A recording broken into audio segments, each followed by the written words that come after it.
പടച്ച തമ്പുരാൻ ഈ ദുനിയാവിൽ ഓരോ മനുഷ്യന്മാരെ സൃഷ്ടിച്ചത് അവനെ ആരാധിക്കാനും അവന് മാത്രം ഇബാദത്ത് ചെയ്യാൻ വേണ്ടിയിട്ടാണ്. അങ്ങനെ അവനെ മാത്രം ഇബാദത്ത് ചെയ്ത് അവനെ ആരാധിക്കുന്ന, അവന്റെ കൽപ്പന അംഗീകരിച്ച് ജീവിക്കുന്ന ആളുകൾക്ക് വേണ്ടിയിട്ട് ഒരുക്കിയതാണ് സ്വർഗം എന്നുള്ളത്. അതുപോലെ തന്നെ അവനെ ധിക്കരിച്ചവർക്ക്, അവന്റെ കൽപ്പന നിരസിച്ചവർക്ക് വേണ്ടിയിട്ട് ഒരുക്കിയതാണ് നരകം എന്നുള്ളത്. ഇബാദത്തുകൾ ചെയ്യുന്നതോടൊപ്പം തന്നെ അള്ളാഹുവിനോട് നമ്മൾ സ്വർഗത്തെ ചോദിക്കാനും നരകത്തെ തൊട്ട് കാവൽ ചോദിക്കാനും നബി സ്വല്ലല്ലാഹു അലൈഹി വസല്ലം പഠിപ്പിക്കുന്നുണ്ട്. അങ്ങനെ നമ്മൾ പ്രാർത്ഥിക്കുമ്പോൾ ശ്രദ്ധിക്കേണ്ട ഒരു കാര്യമാണ്, സ്വർഗം ലഭിക്കുവാനും സ്വർഗത്തിലേക്ക് എത്തുവാനുള്ള പ്രവർത്തികൾ ലഭിക്കാനും നരകത്തിലേക്ക് പോകുന്ന പ്രവർത്തികളെ തൊട്ട് കാവലിന് നമ്മൾ റബ്ബിനോട് ചോദിക്കേണ്ടതുണ്ട്.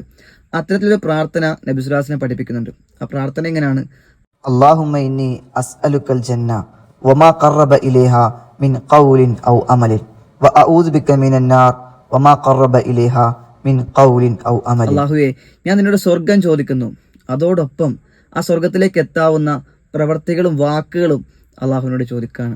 അതുപോലെ തന്നെ നരകത്തീയിൽ നിന്ന് തന്നെ രക്ഷിക്കണമേ. ആ നരകത്തിലേക്ക് എത്തിക്കുന്ന പ്രവർത്തികളും വാക്കുകളും അതിനെ തൊട്ട് നിന്നോട് രക്ഷ നേടുന്നു റബ്ബേ എന്ന് നമ്മൾ പ്രാർത്ഥിക്കാം. നബി സ്വല്ലല്ലാഹു അലൈഹി വസല്ലം പഠിപ്പിക്കുന്നുണ്ട്, അള്ളാഹുവിനോട് നമ്മൾ സ്വർഗത്തെ ചോദിച്ചാൽ ആ സ്വർഗം പറയുമെന്നാണ്, അള്ളാഹുവെ അവനിക്ക് നീ സ്വർഗം കൊടുക്കണേന്നും. അതുപോലെ തന്നെ നരകത്തിൽ നിന്ന് നമ്മൾ രക്ഷ നേടിയാൽ നരകം അള്ളാഹുവിനോട് പറയുന്നതാണ്, അള്ളാഹുവെ അവൻ നരകത്തിൽ നിന്ന് അകറ്റണമേ എന്ന്. ഈ ഒരു പ്രാർത്ഥന നമ്മൾ പ്രാർത്ഥിക്കാം.